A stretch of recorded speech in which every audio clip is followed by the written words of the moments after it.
Hi friends, welcome back to my channel. భార్యాభర్తల మధ్య బంధం అనేది ఎంతలా పెనవేసుకుని ఉంటుంది. భర్తకు కష్టం వచ్చినప్పుడు భార్య, భార్యకు కష్టం వచ్చినప్పుడు భర్త ఎలా ఉంటారు. అలాగే భార్యాభర్తల బంధం అనేది జీవితాంతం వారు వదులుకోవాలి అన్నా వదులుకోలేని విధంగా ఎలా పెనవేసుకుని ఉంటుంది. ఈ విషయాలన్నింటినీ కూడా మనం ఈ కథ ద్వారా సవివరంగా తెలుసుకోబోతున్నాం. నిజంగా భార్యని ప్రేమించిన భర్త, భర్తని ప్రేమించిన భార్య విడిపోవాలనుకుని కూడా ఎలా కలిసిపోయారో, అసలు వాళ్ళు కలిసిపోయేటటువంటి పరిస్థితులు ఎలా వచ్చాయో, తీర్పు రోజున కోర్టులో జడ్జి గారు ఇక మీరు విడిపోవడమే అని చెప్పే క్షణానికి ముందు నా భర్తతో నేను ఒక రాత్రి గడపాలి అని అడిగిన ఆ భార్య పరిస్థితులన్నిటినీ ఎలా తలక్రిందులు చేసిందో ఈ వీడియోలో తెలుసుకోబోతున్నాం. కాబట్టి వీడియోని ఎక్కడా స్కిప్ చేయకుండా చివరి వరకు చూస్తే పూర్తిగా మీకు అర్థమవుతుంది. వీడియోని లైక్ చేయటం, షేర్ చేయటం మర్చిపోకండి. మీ లైక్ మరియు షేర్ మాకు మంచి సపోర్ట్ గాను ఇంకా ఎంకరేజింగ్ గాను ఉంటుంది. ఒక ఊరిలో రాధ, రమేష్ అనే భార్యాభర్తలు ఉన్నారు. వారిద్దరూ కూడా 4 సంవత్సరాలుగా దూరంగానే ఉంటున్నారు. ఇక వారు ఇప్పుడు కోర్టుని ఆశ్రయించి 6 నెలల కాలం క్రితం జడ్జి గారు ఈ 6 నెలల తర్వాత మీకు విడాకులు మంజూరు చేయాలా వద్దా అనే విషయాన్ని తీర్పుగా చెప్తాను అని చెప్పడంతో తీర్పు రోజున ఇద్దరూ కూడా కోర్టుకి రావడం జరిగింది.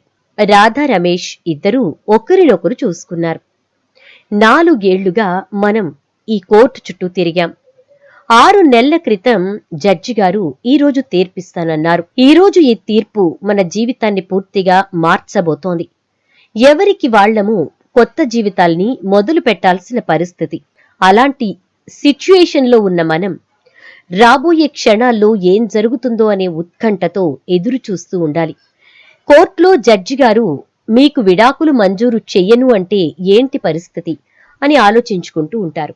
ఇక ఈలోపు జడ్జి గారు రావడం, ఏంటి రాధా, రమేష్ 6 నెలల క్రితం మీకు నేను చెప్పాను కదా ఈరోజు తీర్పని, మరి ఏం నిర్ణయించుకున్నారు?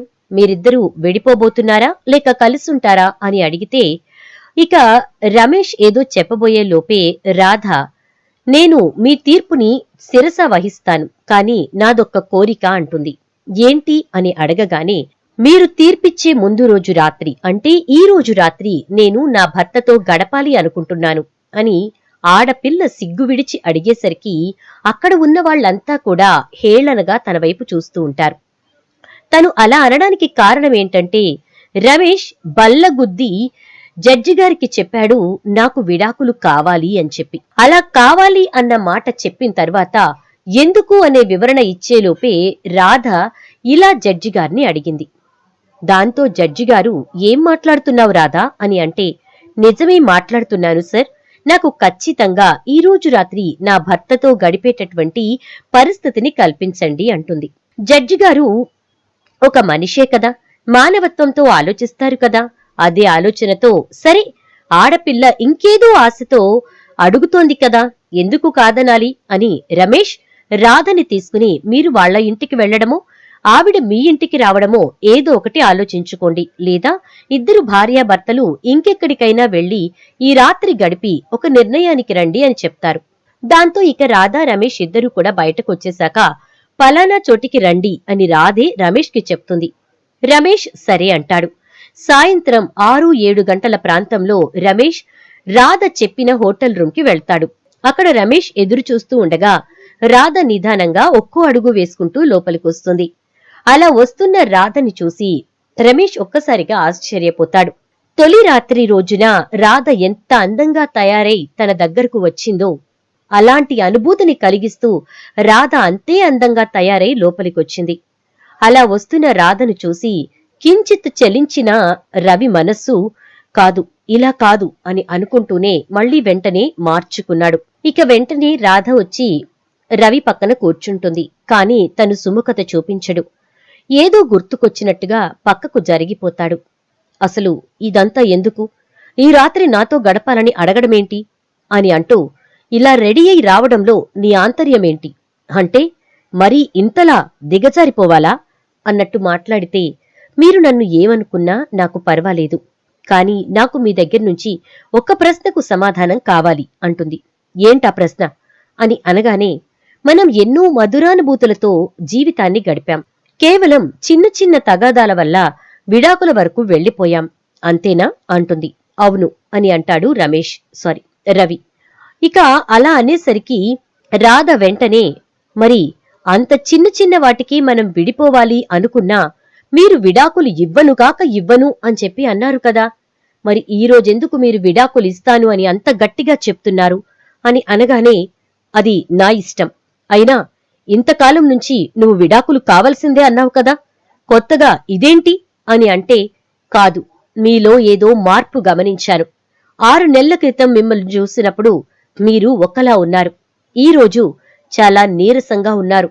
కనీసం ఎక్కువసేపు మాట్లాడలేకపోతున్నారు, నించోలేకపోతున్నారు. ఏం జరిగింది?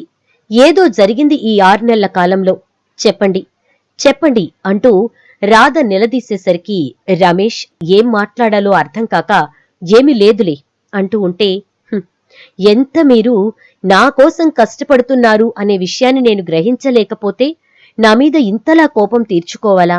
చెప్పండి, నేనెంతైనా మీ భార్యను, మనం జీవితాంతం కలిసుండాల్సిన వాళ్లం అని అంటూ ఉంటే, విడాకుల దాకా వచ్చాక కలిసుండటమేంటి అంటాడు ఇక రమేష్. అయితే ఆ మాటలతో వెంటనే ఇక రాధ, అలా అనకండి, నిజం చెప్పండి అని కన్నీరు మున్నీరవుతూ ఉంటుంది.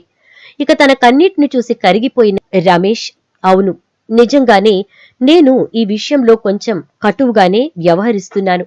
నాకు విడాకులు కావలసిందే అని అనడానికి కారణమేంటంటే, 6 నెలల క్రితం మనం కోర్టులో కలవడానికి ముందు రోజున నాకు విపరీతమైన కడుపు నొప్పొచ్చింది. హాస్పిటల్కు వెళ్లి చూయించుకుంటే నాకు అన్ని టెస్టులు చేసి స్టమక్ క్యాన్సర్ ఉందని చెప్పారు. అందుకే ఆ క్యాన్సర్ వల్ల నేను త్వరలోనే చనిపోతాను. ఇక నువ్వు నన్ను చూడాలన్నా కూడా ఎప్పటికీ చూడవు. కోర్టుకొచ్చి నా ముఖం చూసుకుని వెళ్లి సంతోషపడే నువ్వు ఇక కోర్టుతోనే మన జీవితం సాగించాలి అని చెప్పి నేను అనుకోవట్లేదు. కాబట్టి నీకు నాకు మధ్య ఎలాంటి రిలేషన్ ఉండకూడదు అని విడాకులు కావాలనుకుంటున్నాను. నువ్వైనా ఎవరినైనా పెళ్లి చేసుకుని సంతోషంగా ఉంటావని నేను అలా ఆలోచిస్తున్నాను అని అంటాడు రమేష్. ఆ మాటలతో ఒక్కసారిగా రాధ గొల్లున ఏడుస్తూ రమేష్ ని గట్టిగా హత్తుకుంటుంది. నేను మీకు ఎలా కనిపిస్తున్నాను? మీరు కష్టపడ్డంతకాలం నాతో సమయం గడపట్లేదని బాధపడ్డానే కాని, మీరు కష్టపడ్డ సొమ్ము తిని ఆ తరువాత మీ గురించి పట్టించుకోకుండా ఉండే మనిషిలా నేను మీకు కనిపిస్తున్నానా? ఈ రోజు మీరున్న పరిస్థితిని నేను మిమ్మల్ని ఎలా వదిలేస్తాననుకున్నారు అంటూ ఇక రాధ రమేష్ దగ్గర కూర్చుని అలాగే పడుకుంటుంది. రవి రాధని అలా మంచం మీద పడుకోపెట్టి తను కూడా నిద్రపోతాడు. ఉదయం ఇద్దరూ కలిసి 7 గంటలకు గదిలోంచి బయటకొచ్చి 10 గంటలకు కోర్టుకు వెళతారు. చెప్పండి, ఏం నిర్ణయించుకున్నారు?